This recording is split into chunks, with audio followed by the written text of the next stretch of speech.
Oi, turma, tudo bom com vocês? Na nossa aula de ciências hoje, a gente vai aprender como acontece a reprodução dos animais.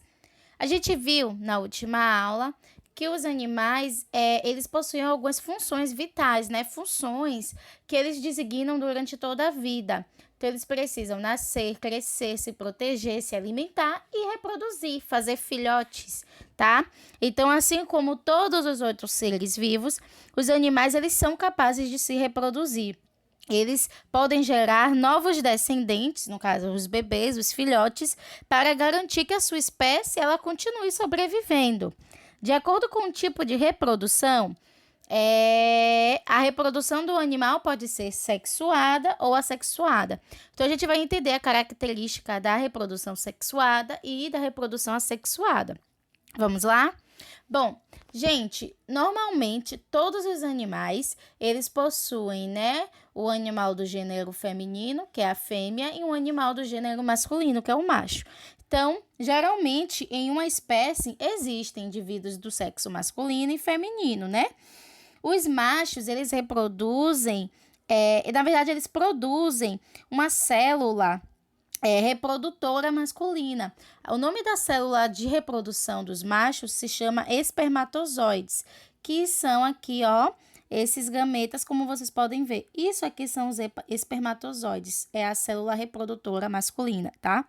Já as fêmeas produzem células reprodutoras femininas, que são chamadas de óvulos. Isso aqui tudo, no caso, ó, é o óvulo, é a célula reprodutora feminina. A reprodução sexuada ocorre quando essas duas células, tanto o espermatozoide quanto o óvulo, se encontram, como a gente pode ver aqui nessa imagem, ó, o espermatozoide se encontrando com o óvulo. Então, nesse caso aqui, está acontecendo uma reprodução sexuada. A célula reprodutora, né, reprodutiva masculina, que é o espermatozoide, possui uma cauda que permite que ele se movimente, que ele possa nadar em direção ao óvulo. O óvulo, que é, né, a célula reprodutora feminina, ele não se move, ele fica parado, ele é imóvel. Então, quem se move é o espermatozoide, tanto que ele tem, né, uma cauda para poder ajudar a se locomover. O encontro do espermatozoide com o óvulo ocorre através da cópula, né? Ou do acasalamento. Após o acasalamento, o espermatozoide e o óvulo se unem. E aí, nesse caso, acontece uma fecundação, ó. Então, quando o óvulo e o esperma aqui, eles se unem, acontece o que a gente chama de fecundação, tá? O óvulo que foi fecundado pelo espermatozoide vai dar origem a um embrião que futuramente esse embrião vai virar ali, né, um bebê, um filhote, tá? E aí esse filhote ele vai se desenvolver, vai ficar parecido com os seus pais. Com o passar dos dias, o óvulo que foi fecundado vai sofrendo uma multiplicação de suas células e ele vai começar a ganhar forma, como a gente está vendo aqui, ó. Com o passar do dia, ele vai sofrendo uma multiplicação, ele vai ganhando mais células e ele vai começando a ganhar forma para ficar parecido aos seus pais, né? E é assim que um novo ser vivo, ele é gerado.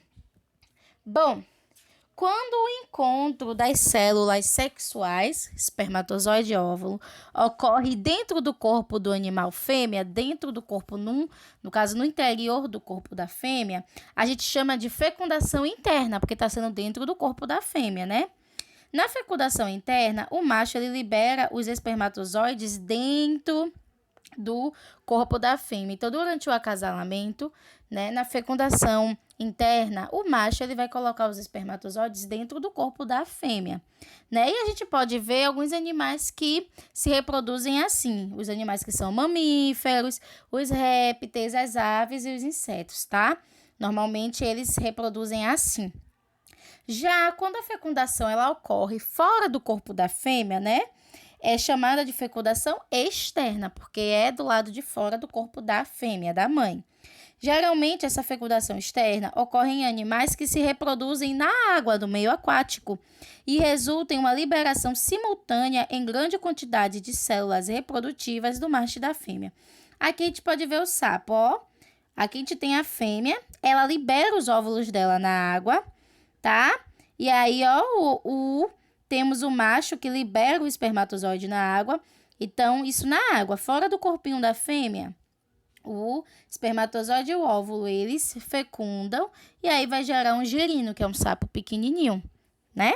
Os anfíbios, como o sapo e a rã, e várias outras espécies de peixes, são exemplos de animais que possuem essa fecundação assim externa, que é fora do corpinho da fêmea. Os embriões, dependendo da espécie, ele pode se desenvolver dentro da barriga da mamãe, como os cachorros, né? Nós, os humanos.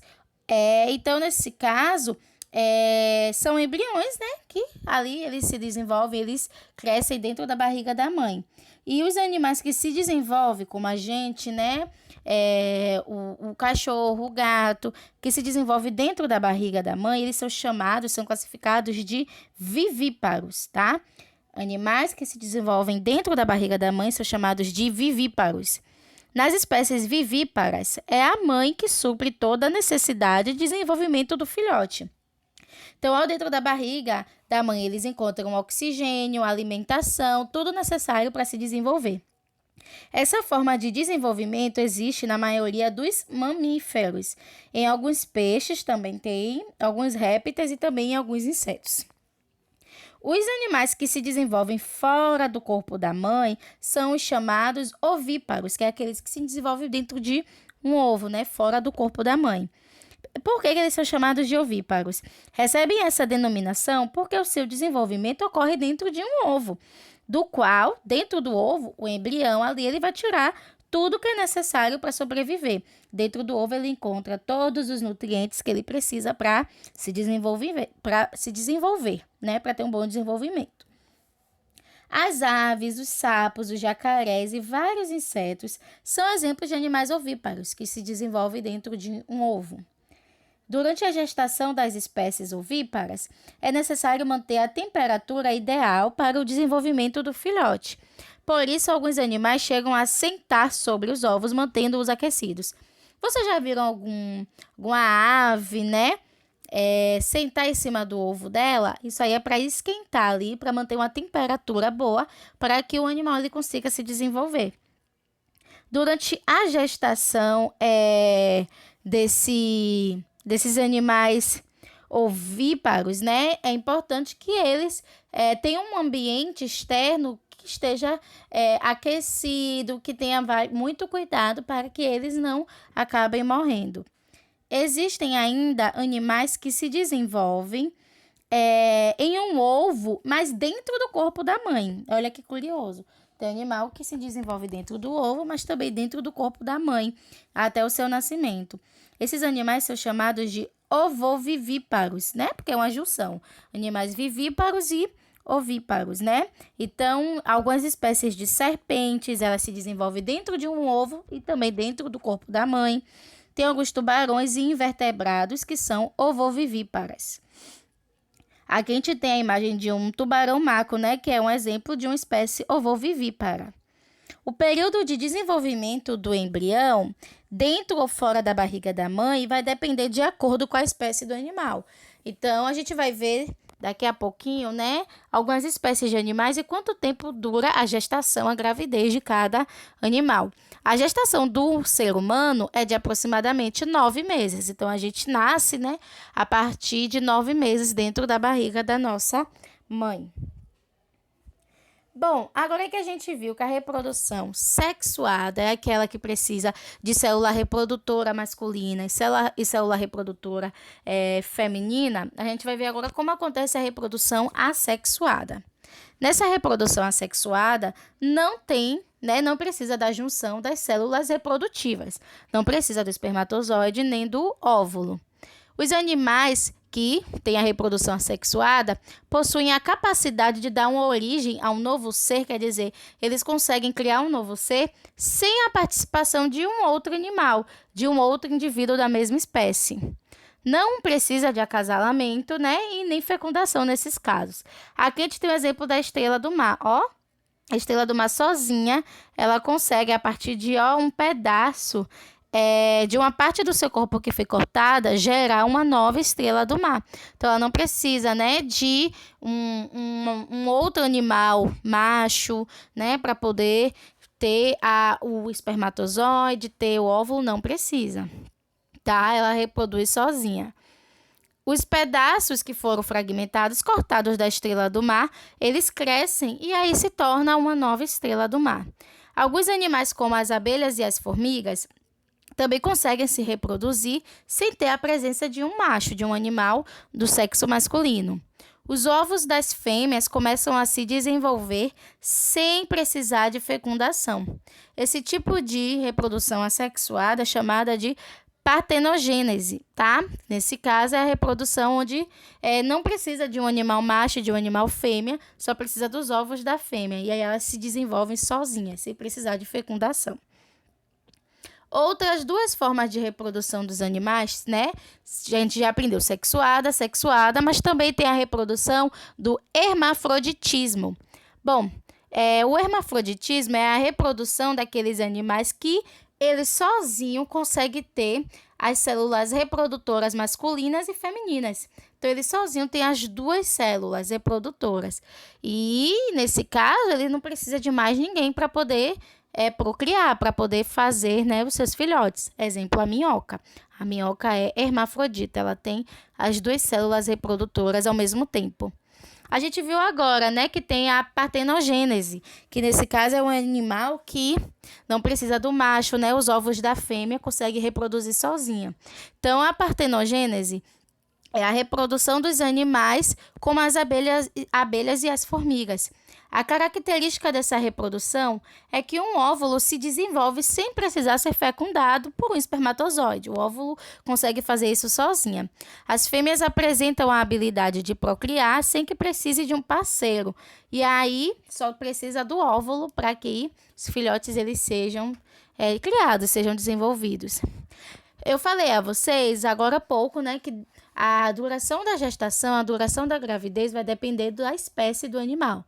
A gente viu que os seres humanos têm normalmente 9 meses de gestação, né? Então, a gente vai ver aqui agora que gestação é o período que o embrião leva para se desenvolver, desde quando ele foi fecundado até a data do seu nascimento. E, de acordo com cada espécie de animal, o tempo de desenvolvimento vai variar, né? Não é uma regra, cada espécie de animal vai ter um tempo de gestação. E aqui a gente vai conhecer agora alguns períodos de gestação dos animais. Então, tem a elefanta, né, que é a elefante fêmea. A gestação dela dura 22 meses. A rata, ela só tem uma gestação curta de 20 a 24 dias. A ovelha tem a gestação de 5 meses. A gata tem a gestação de 2 meses. A cadela, né, que é a cachorrinha, ela tem uma gestação de 2 meses também. O golfinho tem uma gestação de 12 meses, né, 1 ano. A leoa tem uma gestação de 110 dias. O avestruz tem a gestação de 35 a 45 dias. O orangotango tem uma gestação de 250 dias. A porca tem uma gestação de 2 a 3 meses. A cabra tem uma gestação de 3 meses e a coelha de 20 a 30 dias, né? Para lembrar, o ser humano tem uma gestação de aproximadamente 9 meses. Bom, turma, espero que vocês tenham entendido quais são as formas de reprodução dos animais. Aguardo vocês na aula. Um beijo.